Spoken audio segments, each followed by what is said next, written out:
Então vamos lá. Como vocês viram lá no link, eu coloquei o título desta aula, Ela é Filha da Cidade. Eu quis aí criar um pouco de brincadeira, um pouco de mistério. Quem é ela? Que cidade? Né? Mas estou falando da filosofia. Nesse texto, da página 25 a 27 do livro que eu recomendei, estou neste texto desde semana passada e talvez não termine hoje, porque requer algumas explicações fora do texto para a gente situar melhor, né, a nossa compreensão, fundamentar melhor a nossa compreensão. Mas, então esse título vocês não vão encontrar nos tópicos, sou eu que crio e coloco um pouco de diversão, mas uma provocação também. Então, mas estou falando da filosofia. A filosofia a gente vai ver nessa aula que ela é filha da cidade. Em que sentido é o que eu vou tentar então expor aqui. Esse assunto ele vem na sequência do anterior, que, se eu não me engano, falamos sobre o tal milagre grego. Eu falei na outra aula sobre milagre grego. Vocês lembram? Quem ajuda aí?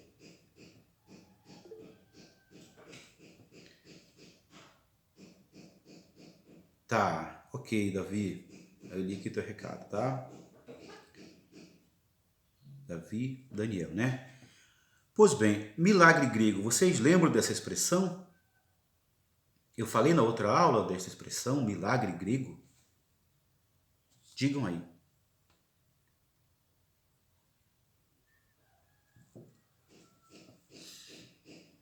Não, ninguém escreveu, então suponho. Acho que não, disse o Cauê. Quem lembra do que eu falei na última aula, então? Deixa eu vou olhar rapidinho aqui. Qual foi o título da aula passada? Hoje são 11, então foi dia 4 a aula passada. Aula passada 301, milagre grego. O título da aula foi milagre grego, tá aqui. Bom, eu falei dessa expressão, então, apesar de você não lembrar, tá? É possível que não tenha, talvez eu tenha falado só no final. Mas essa expressão milagre grego, vejam que a palavra milagre, ela lembra um contexto da religião, né? É no âmbito religioso que se admite a possibilidade da ocorrência de milagres. Isto é no campo admitido como sagrado que se admite a possibilidade de ocorrência de milagres. O que é um milagre? Quem pode me ajudar a definir o que é milagre? Quando falamos em milagre, nós queremos dizer o quê? Quando alguém diz, isto é um milagre, o que está querendo dizer? Coloquem aí, por favor, para a gente dar uma dinâmica, né? Uma dinamizada na aula.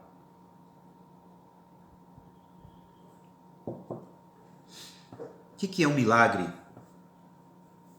Geralmente, diante do milagre, as pessoas ficam maravilhadas. Mais alguém chegando aqui. Por quê? Né? Por que diante de um milagre as pessoas ficam surpresas, maravilhadas, extasiadas, passam por uma espécie de êxtase, aquela emoção mística, né? Luiz está dizendo aqui um acontecimento inexplicável pelas leis naturais. Perfeito, Luiz. E o Davi acrescenta, milagre é um acontecimento que para nós é impossível. Perfeito. Thaís diz, quando uma coisa impossível ou quase acontece. É por aí, Thaís. Meninos e meninas, Luiz, Davi, Thaís, essa é a ideia, né, que se expressa quando utilizamos a palavra milagre. Por exemplo, uma coisa próxima de nós, da nossa cultura, é o que nós temos no Novo Testamento, quando se descrevem ações milagrosas de Jesus, como por exemplo quando ele anda sobre as águas, né? Andar sobre as águas, geralmente um peso que não abrigue uma quantidade relevante de ar, como é o caso dos navios, né? Que permita uma contraforça à lei da gravidade que empurra para baixo, né? E devido à resistência do ar com a água que faz permanecer em cima. Então, se um dado peso, como de um corpo de um homem adulto, pensando no caso de Jesus, nós temos ar nos pulmões, mas é tão pouco, né, que geralmente nós afundamos. Então, não contrabalança, né, o peso do nosso corpo, o peso físico do corpo, da massa corporal. Ok, então é natural que um peso assim como o de um homem adulto afunde.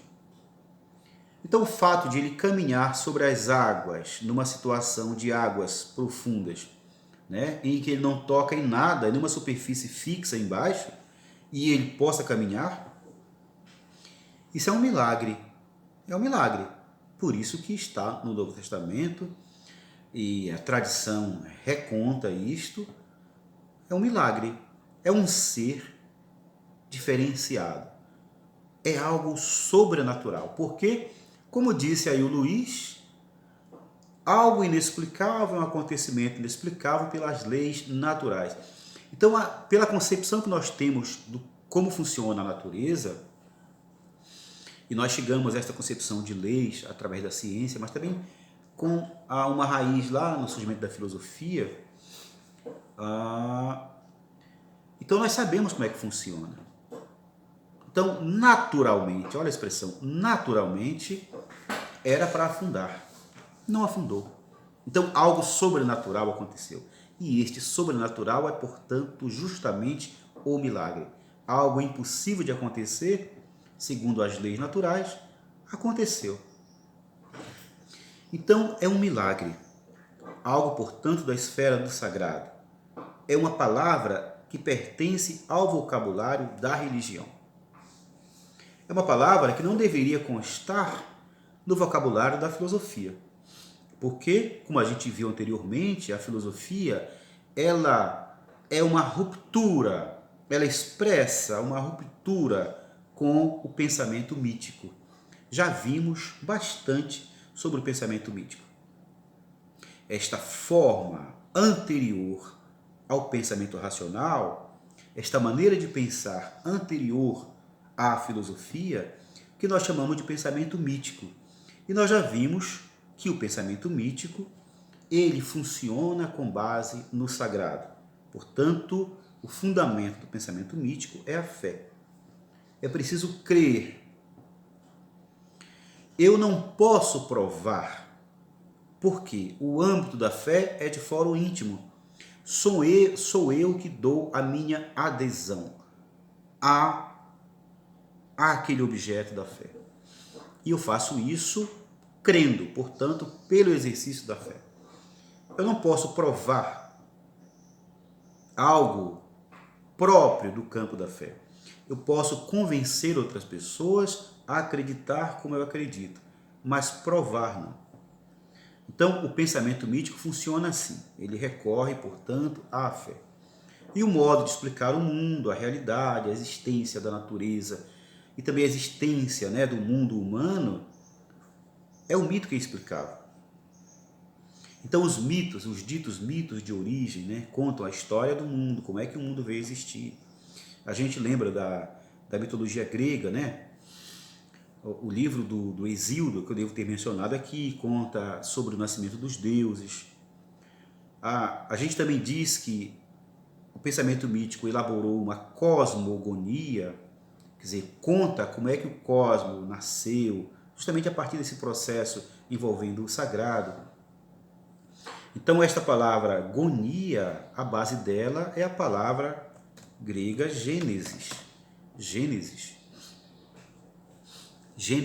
Então quando falamos cosmogonia, Estamos falando da origem do cosmos, isso contado pelo mito, tá?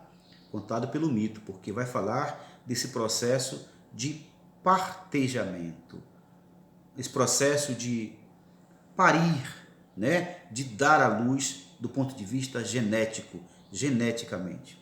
É o que acontece quando Uranus, ou Urano, o céu, gera filhos, quando primeiro há o caos, o mito diz, primeiramente há o caos, a escuridão, o abismo, a desordem, enfim, é isso que significa a palavra caos, a desordem, e num dado momento brota do caos Gaia, a deusa mãe. Em seguida surge Uranus, que a cobre e a fertiliza. Depois, por uma sucessão de eventos, Uranus se separa, é o céu, e Terra, a deusa mãe, gerando aqui filhos. Ela gerou os titãs, gerou os deuses. Uranus não se separava dela, ela fica sufocada com vários filhos dentro de si. E aí, depois é uma separação. Mas é assim que, por exemplo, o mito vai contando, é uma cosmogonia, certo? Do mesmo modo, quando eu mencionei o livro do poeta Hesíodo, um poeta grego antigo também, se chama Teogonia. Eu já disse para vocês que isso tem em PDF na internet, dá para baixar. Teogonia, a origem dos deuses. Theos, do grego, Theos, Deus. Então, teogonia, o nascimento sucessivo dos deuses. Por outro lado, a gente diz que não mais o mito, mas a filosofia elabora a filosofia dos pré-socráticos, daqueles que vão se ocupar sobre a origem do cosmos, sobre a natureza, sobre a física. Eles elaboram uma cosmologia. Cosmologia. Então vejam que é diferente. Uma cosmogonia de uma cosmologia. A cosmogonia conta o processo de gestação e, digamos, parição dos deuses.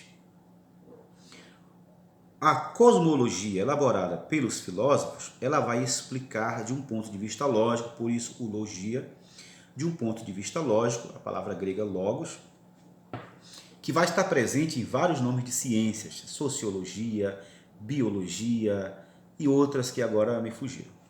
Então esse logia vem do grego logos, discurso racional, estudo científico, né? A ideia de que algo, uma pesquisa racional.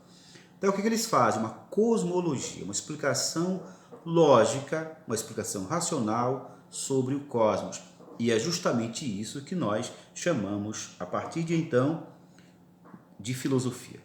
Embora este período de cosmologia só dure por volta de um século e pouco depois, eu devo ter dito isto, a partir do século V, estamos no século VI, então surge a filosofia como cosmologia, como explicação sobre o cosmos, certo? Uma explicação que vai romper com a tradição mítica, não se adere mais à fé, não se adere mais ao sagrado. A explicação filosófica sobre a origem do cosmos, sobre a causa do cosmos, sobre a física, ela vai dessacralizar a explicação sobre este assunto. Então não se recorre mais ao sagrado, há uma dessacralização. Só que esse período cosmológico ele vai até o século V, quando se inaugura um outro período da filosofia em que não se vai tratar mais sobre o cosmos. Este assunto ele já fica no passado. Este é um assunto dos filósofos que nós chamamos de pré-socráticos. Veja que essa expressão é significativa, pré-socráticos, porque a partir do tempo de Sócrates, com o seu aluno Platão e com o aluno de Platão, Aristóteles, e além disso com outros filósofos ali de Atenas e regiões próximas, como os sofistas, o assunto será outro. O assunto não será mais o cosmos, o assunto será o mundo humano. Humano em grego se diz antropo. Então é por isso que a filosofia, neste momento, deixa o discurso cosmológico, eles não vão mais tratar desses assuntos.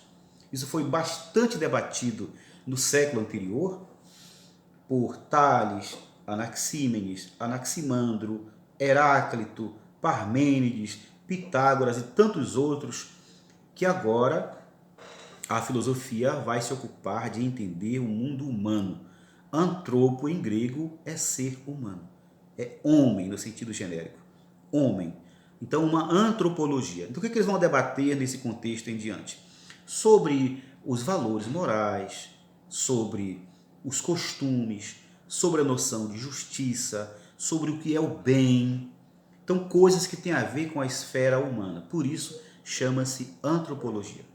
Ok? Então, o primeiro período da filosofia nós chamamos de cosmologia, que dessacraliza a explicação sobre as origens, procedendo diferente, portanto, da cosmogonia, que foi praticada durante todo o período mítico, que é muito mais antigo do que, e muito temporalmente, em termos cronológicos, muito mais largo, muito mais antigo do que a experiência racional que chega até nós.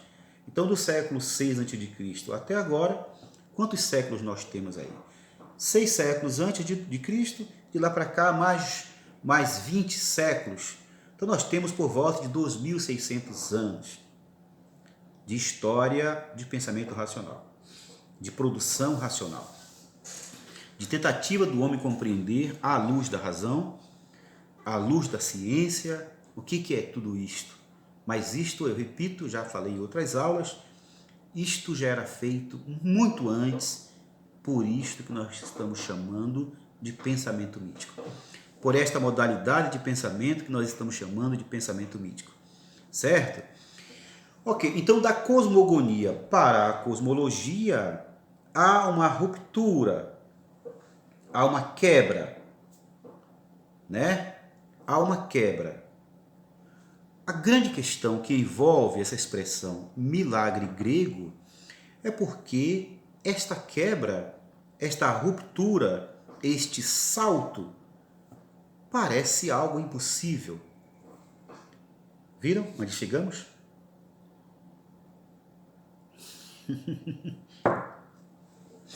Parece algo impossível. Por que impossível, meninos e meninas? Porque a cultura grega, como as outras culturas do mundo, estava arraigada no pensamento mítico.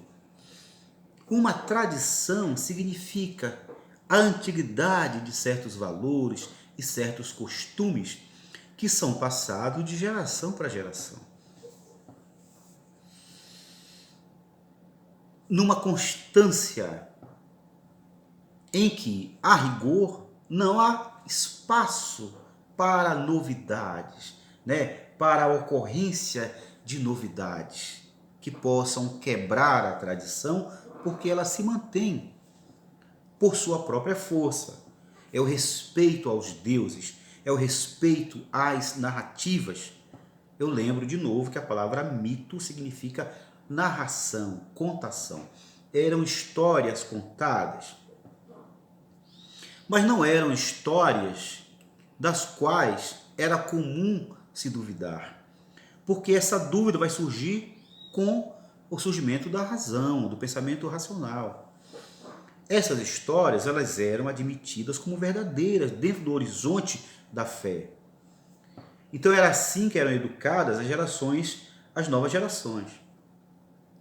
Vamos ver quando falarmos de Platão mais à frente, já portanto no século V, um século depois desse período que nós estamos, que ele vai questionar, por exemplo, a poesia de Homero. Porque a poesia de Homero, segundo ele, transmite certos valores que ele já não admite. Mas ele não admite porque está em condições agora, depois de um século de racionalidade, está em condições de questionar. Mas, fora isso, isso não era questionado. Por que ele questiona? Porque, segundo ele, haveria ali elementos perniciosos à educação dos jovens. Isso demonstra como a poesia de Homero, portanto, como o mito era importante para a educação das novas gerações. Isso era um procedimento que vinha de tempos antigos.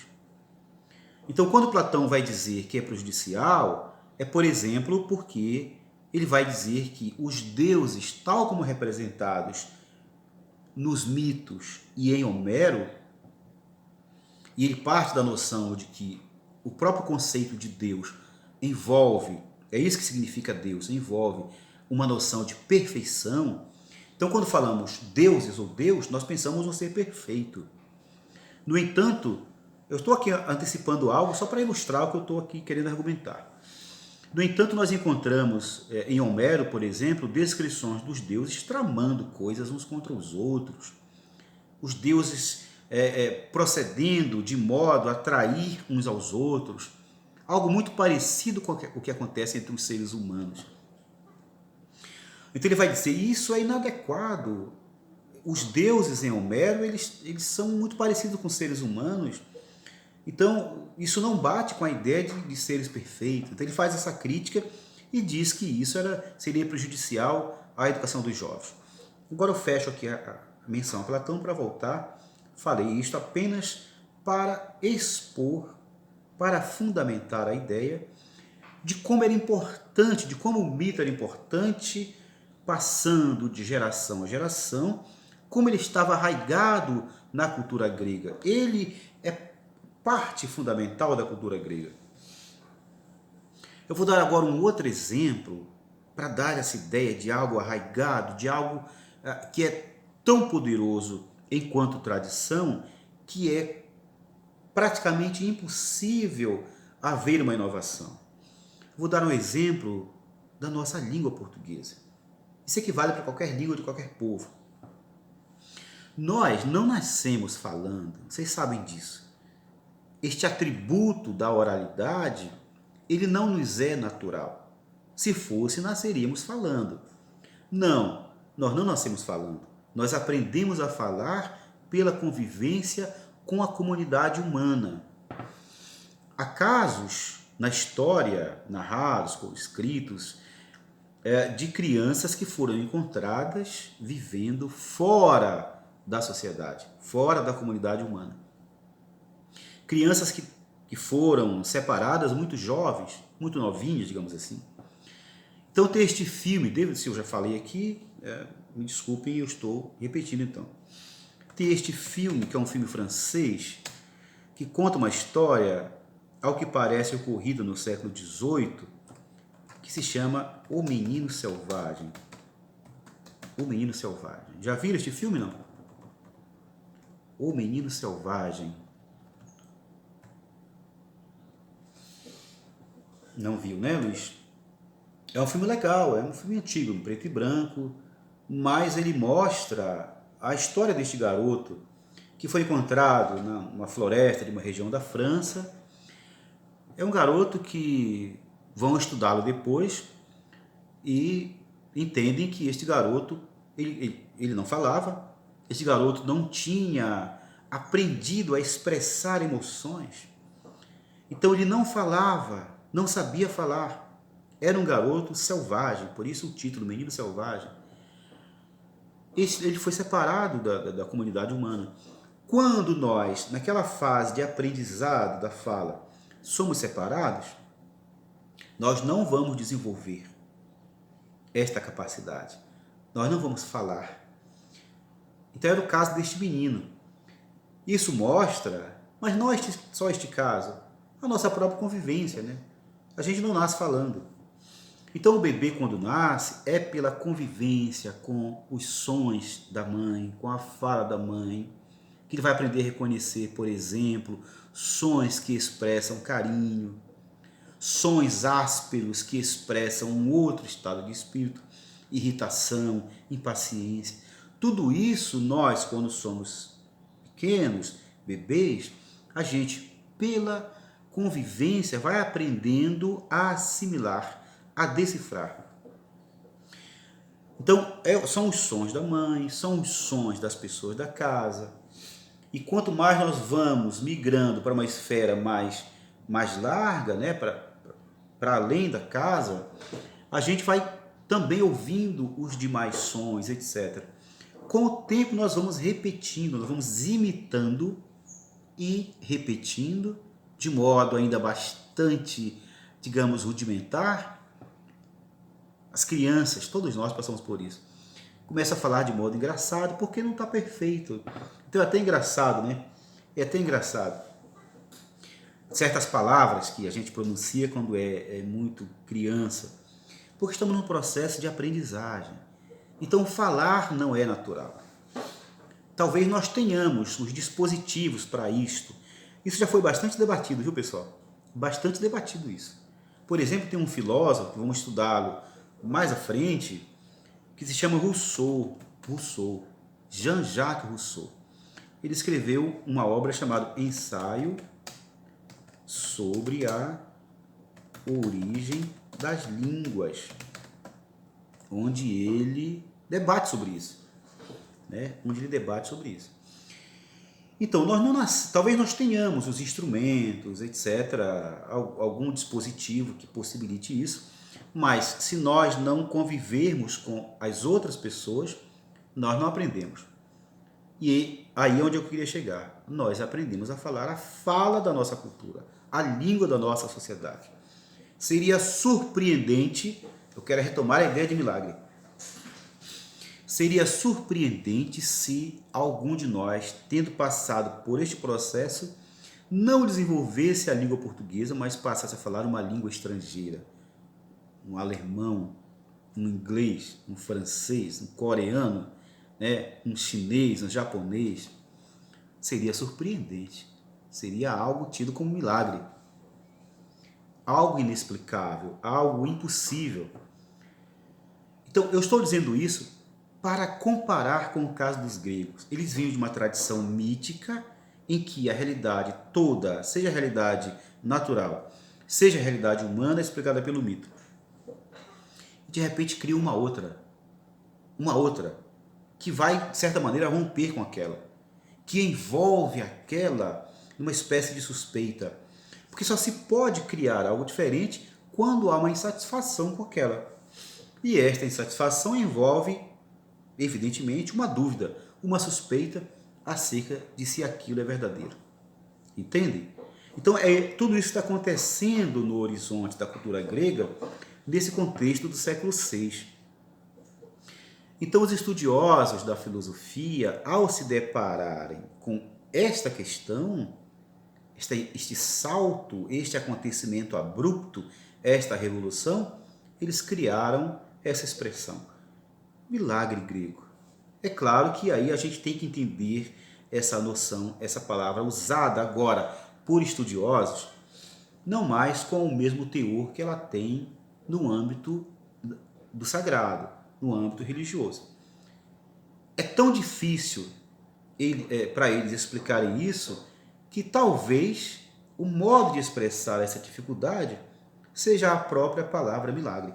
Mas aí nós temos uma ironia, milagre entre aspas.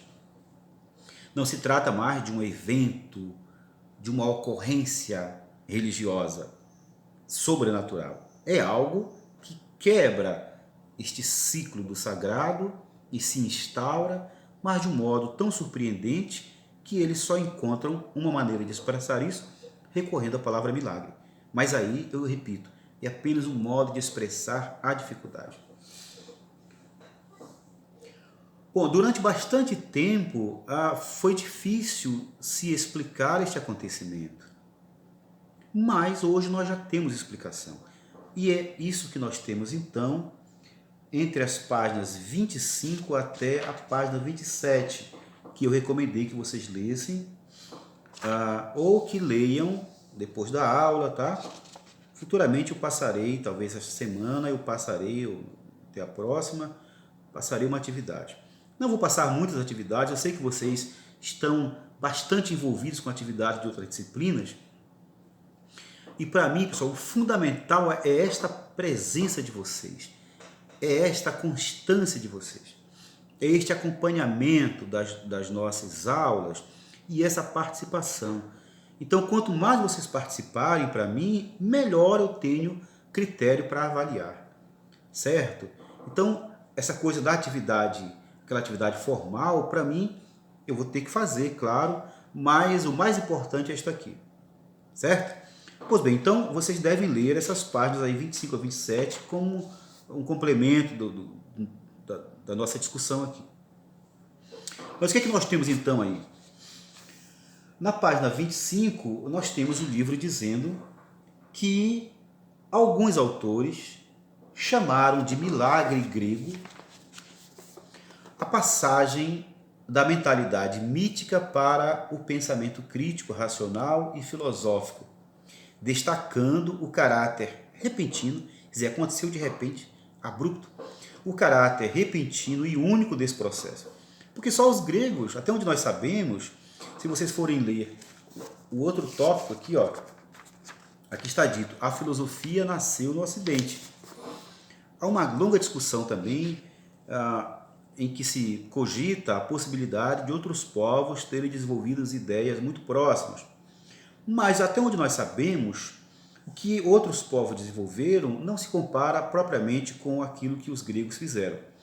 Há uma sabedoria prática, como viver bem, como levar uma vida tranquila, sem grandes sofrimentos, como levar uma vida honesta, justa. Isso outros povos desenvolveram. Mas tudo ainda está atravessado pelo elemento sagrado. O que os gregos fizeram foi, como eu disse, uma dessacralização. E é isso que os torna, até onde nós sabemos, é isso que os torna, digamos, até o presente, pelo que se sabe, os inventores, os criadores da filosofia, portanto, os inauguradores do chamado pensamento racional propriamente dito. Certo? Então, outros estudiosos, porém, criticam, né, essa visão simplista e afirmam que a filosofia na Grécia não foi fruto de um salto, de um milagre realizado por um povo privilegiado, como se os gregos fossem o povo mais intelectual da história. Não. O que a gente vai ver em seguida é que ocorreram vários fatores dentro do horizonte da cultura grega, vários eventos anteriores que vão produzir um certo, digamos, relaxamento do vigor do mito no espírito dos gregos, que vão produzir uma certa relativização. Entendam, quando eu falar relativização ou relativo, eu estou opondo aqui a ideia de algo absoluto. Algo absoluto é aquilo que é admitido como a verdade única. O relativo é a admissão de que há outras, de que aquela não é a única, de que há outras. Então, é relativo, certo? Então, passa a acontecer uma série de fenômenos que vão produzir essa relativização no espírito do povo, da cultura grega, certo? De modo que a filosofia será apenas, digamos, o coroamento desta série de acontecimentos, desta série de eventos. E é isso que a gente vai começar a ver a partir de agora. Então, vou virar a página aqui para a página 26. E aí nós temos que o primeiro grande evento que vai possibilitar esses acontecimentos do surgimento da racionalidade é a redescoberta da escrita. Bom, a redescoberta da escrita. Qual a importância disso? Qual a importância da escrita?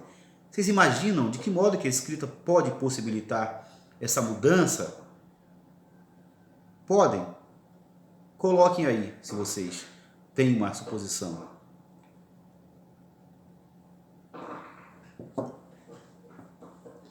Qual é a importância deste ressurgimento da escrita para este enfraquecimento do poder, do vigor, do mito no horizonte da cultura grega? Alguém imagina ou não? Se não, vamos lá o texto. O que nós temos aí? Bom, Este ressurgimento ele se dá entre os séculos 9 e 8. Vejam, entre os séculos 9 e 8, a filosofia só vai surgir no século 6. Então é algo bem anterior.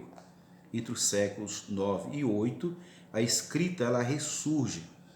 Ressurge porque antes ela já estivera, né? Se vocês olharem aqui um pouco atrás, na página 22, nós temos aqui o período homérico que vai do século 12 ao século 8. É o período em que a história atribui, né, que este personagem, este poeta tenha existido, e ele escreveu suas obras, né? Ele transcreveu um pouco daquelas histórias que eram recitadas oralmente na Grécia arcaica. Então, isto nós temos que do século 12 ao 8, ao período homérico, é justamente por volta do século 12 que ela desaparece, que a escrita desaparece. Então ela já tinha ocorrido antes e agora, entre os séculos 9 e 8, ela volta a aparecer, ela ressurge. Eu tenho informações que não estão aqui, mas este ressurgimento, segundo o que eu pesquisei, se dá por conta da influência, do contato dos gregos com os fenícios. Então os fenícios tinham um alfabeto muito mais bem desenvolvido e os gregos vão pegar, né, me parece que algumas referências silábicas que antes eles não tinham. E isso possibilita então o ressurgimento da escrita. Ok.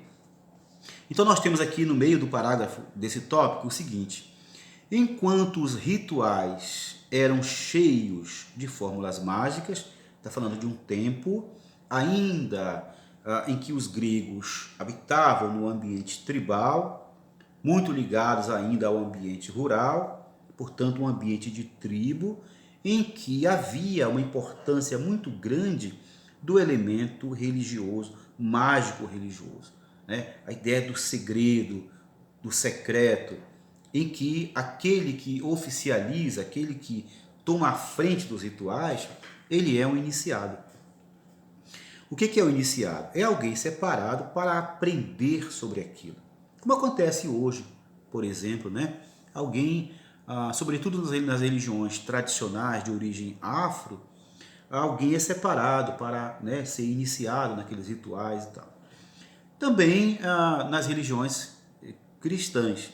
Então, alguém para ser padre, ele vai ter que seguir um processo de aprendizado. Alguém para ser pastor, de algum modo também, embora não seja tão rigoroso esse último caso, né? Há pessoas que são declaradas pastor sem ter um profundo estudo.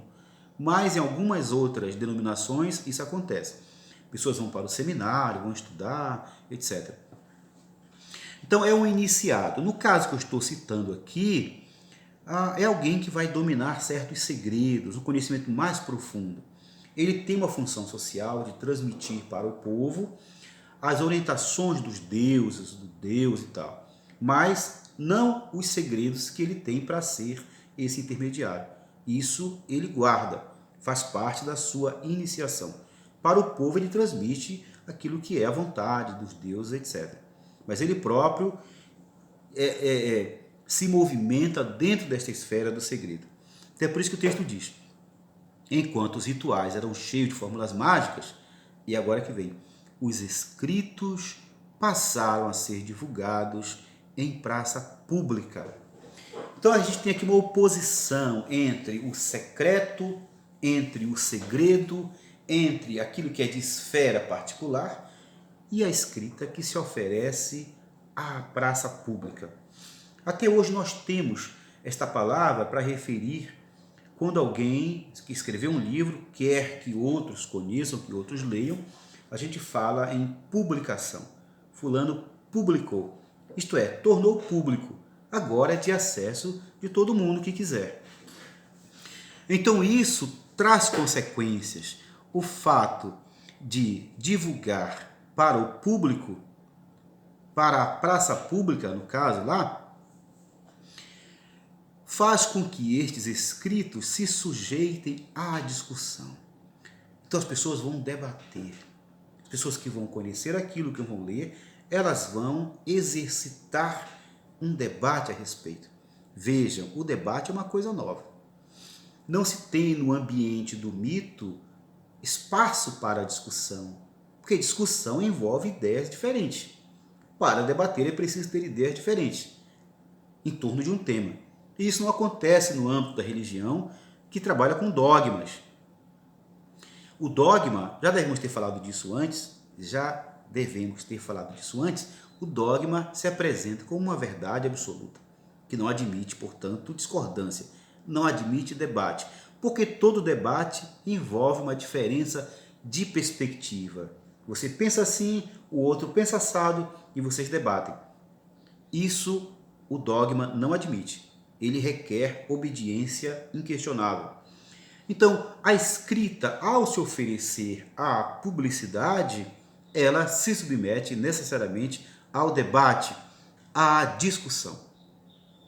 Certo? Então, isso também faz com que aquele que escreve, aquele que publica, ele tenha certo cuidado na exposição.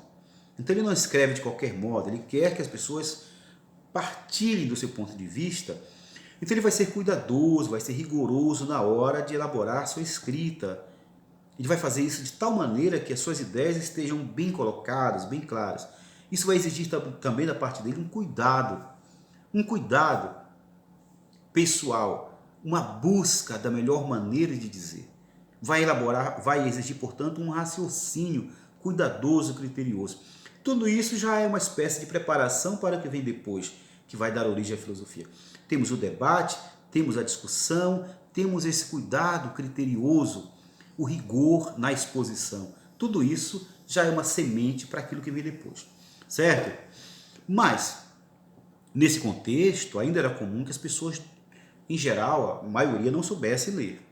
Então eram poucos. Mas aí nós temos, apesar disso, nós temos o seguinte: a despeito da maioria da população não saber ler, o que a escrita trazia, ela elaborava à sua maneira, por conta desse debate, ela operava também uma dessacralização. Então, o que ocorria era a dessacralização da escrita, ou seja, a sua desvinculação do sagrado. Eu falei em Homero, Homero escreveu. Mas o que é que contém a sua escrita? Contém a mitologia, permanece no âmbito do sagrado. Agora, com essa redescoberta, a escrita, ela possibilita essa dessacralização, certo? O que é dessacralização? É a desvinculação do sagrado, ok? Alguma dúvida aí? Alguma questão? Algum comentário? Meu café já está gelado, mas tudo bem. Estão entendendo o que eu estou falando, pessoal? Estão acompanhando, estão assimilando, entendendo? É muito importante que vocês acompanhem o raciocínio. Em filosofia, legal, Murilo, Luiz, Davi, ótimo. Em filosofia, é mais importante que você exerça o raciocínio, sabe? Em filosofia, embora nós trabalhemos com as doutrinas dos filósofos, isso é importante. Se eu peço, por exemplo, que você me diga como é que Tales pensava, é importante que você remeta adequadamente aquilo que Tales pensava. Mas não há uma fórmula para fazer isso, entendem? Vocês podem fazer isso à sua maneira, exercitando a tua criatividade, o teu raciocínio. Então não existe uma coisa assim exata, certa. O importante é que você seja capaz de argumentar de modo rigoroso, sabe? De modo que eu consiga, qualquer pessoa, falamos de escrita agora, essa é a ideia, que o receptor consiga, por mais que ele venha discordar, por mais que ele venha questionar, mas que ele entenda a sua mensagem. E isso exige de você que você seja capaz de elaborar, bem elaborado. Então, em filosofia, é importante que você ganhe essa habilidade de reflexão. Isso é fundamental, ok? Então, vimos aí que a escrita, a redescoberta da escrita vai operar esta movimentação, que será um dos fatores, portanto, para a gente entender como é que a filosofia vai surgir. Há um elemento importante já na quebra da importância do mito aqui. O próximo fator aqui, o próximo acontecimento é a moeda, o surgimento da moeda. Qual a importância da moeda? O dinheiro. Qual a importância que o dinheiro tem, a moeda? Ela vai refletir já uma mudança, né? Nós temos no ambiente tribal ainda aquela estrutura social em que de um lado nós temos a aristocracia. É uma aristocracia baseada na posse da terra e dos rebanhos. A gente chama então de uma aristocracia rural. Quem domina a sociedade, quem exerce o poder, de onde vem o governante, de onde vem o chefe militar, de onde vem o chefe religioso, é dessa elite, é da aristocracia. Geralmente é a elite que tem a posse das riquezas.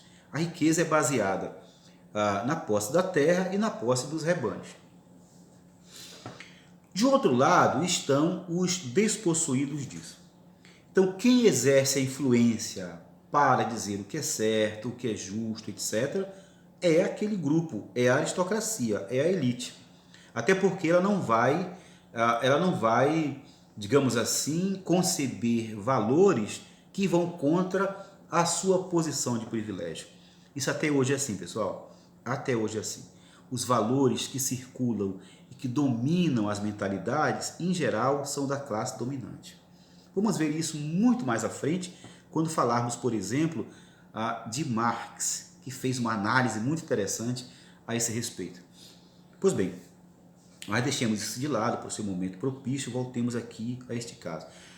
A palavra aristocracia ela é bem significativa porque, em grego, aristói, essa a base da palavra aristocracia, aristói significa os melhores, né? Os melhores. Enquanto que cracia vem do grego kratos. Kratos a gente já sabe mais ou menos, a partir de democracia e tal. Kratos é o poder. Então uma aristocracia é o exercício do poder pelos ditos melhores, pelos ditos superiores.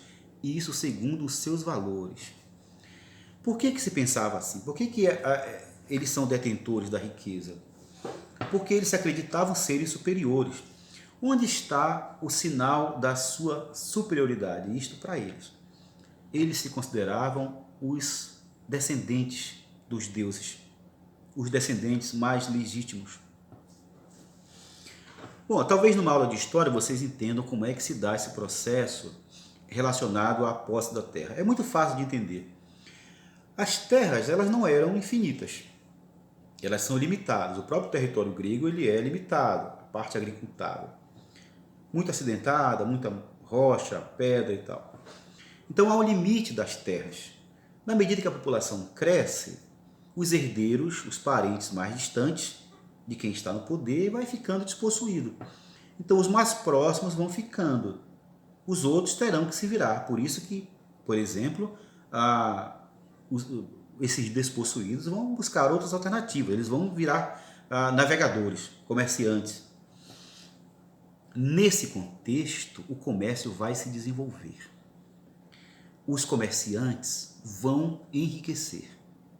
Quando se enriquece, se ganha poder, se ganha importância.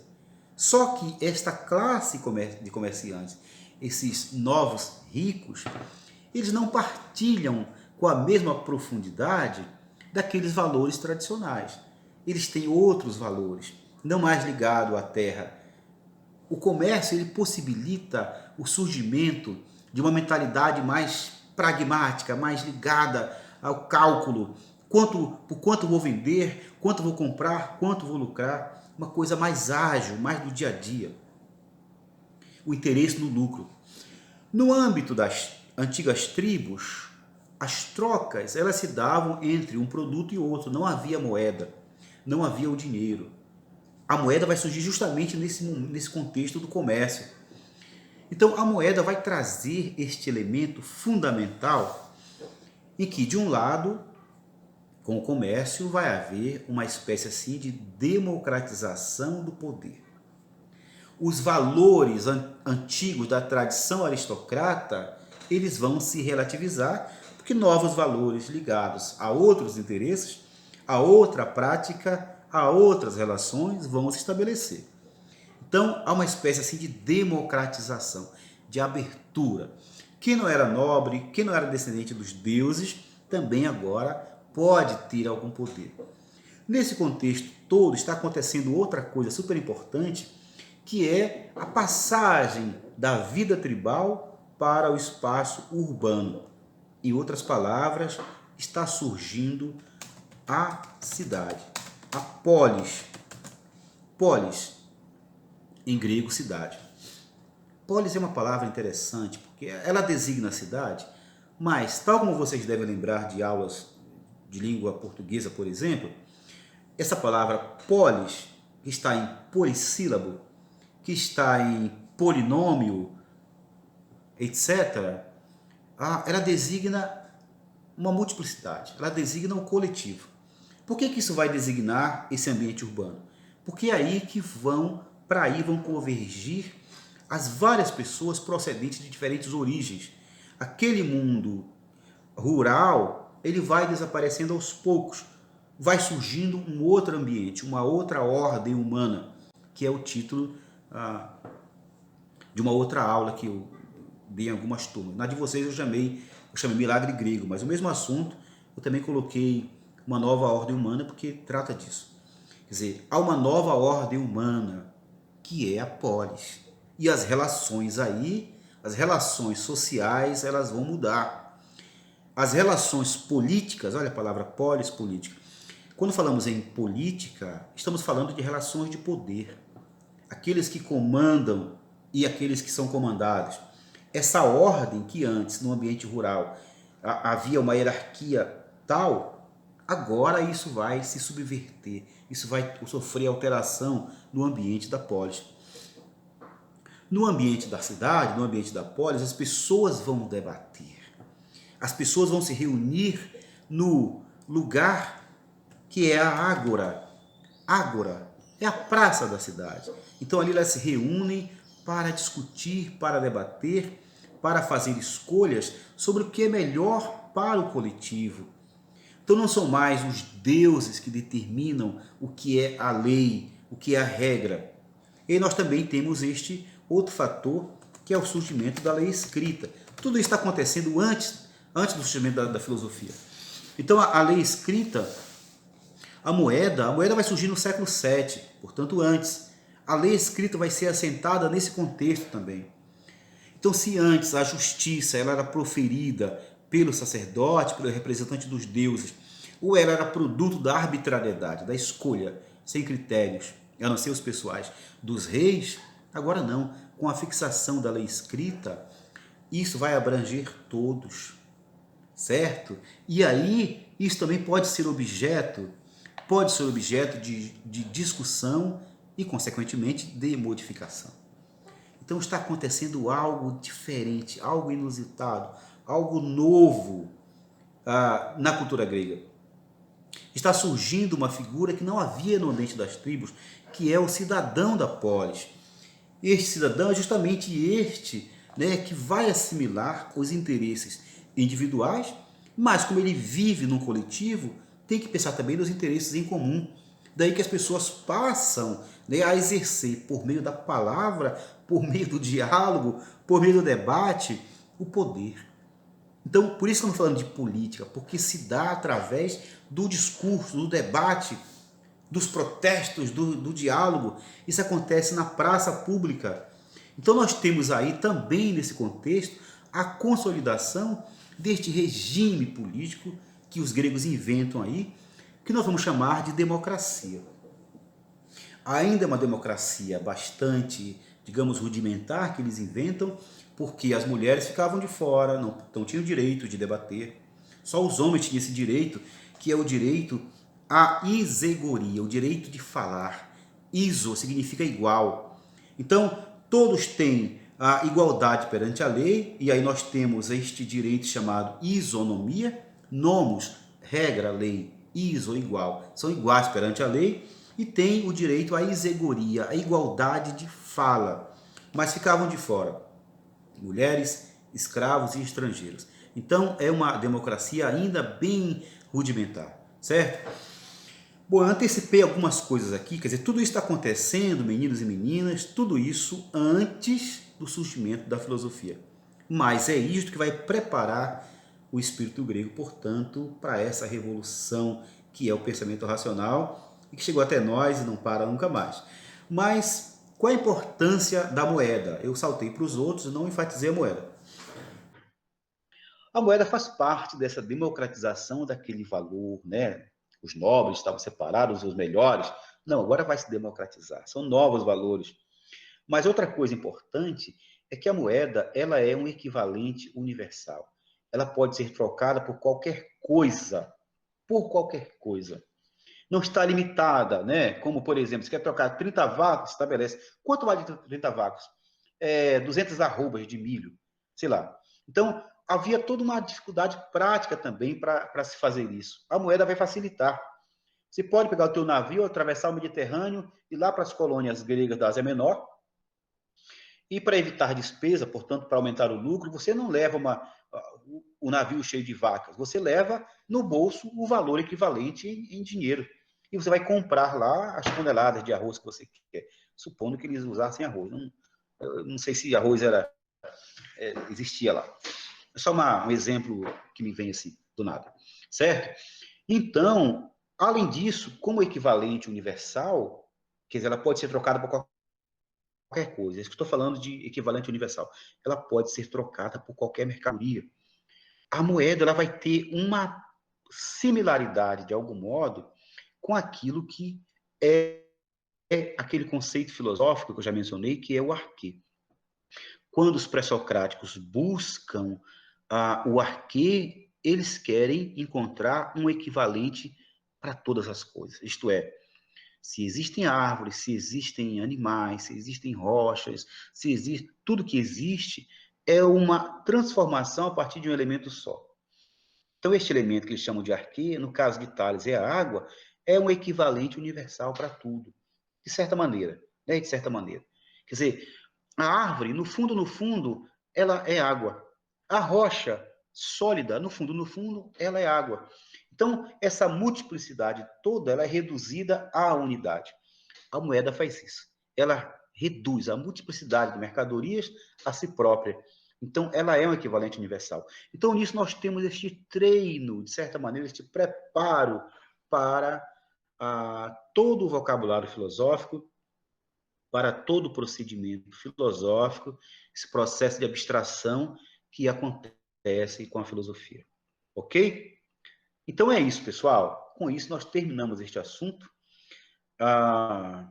Se vocês tiverem alguma pergunta para fazer, nós já chegamos a 11h02, podem fazer. É a última aula, a gente pode passar alguns minutinhos. Não muitos, né? Mas se quiserem perguntar, podem, e enquanto isso, já podem colocar o nome na frequência. Tá bom assim? Então, dúvidas, observações, estou aqui à disposição. Ok? Vamos lá.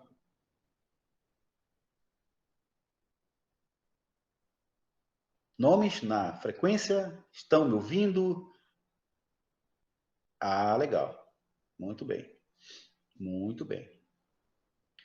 Então, enquanto colocam os nomes, se tiverem perguntas, observações, fiquem à vontade. Também, quem for colocando o nome, se já quiser sair, fique à vontade, tá? E agora me coloco à disposição para qualquer esclarecimento, tá bom? Então, estamos aí.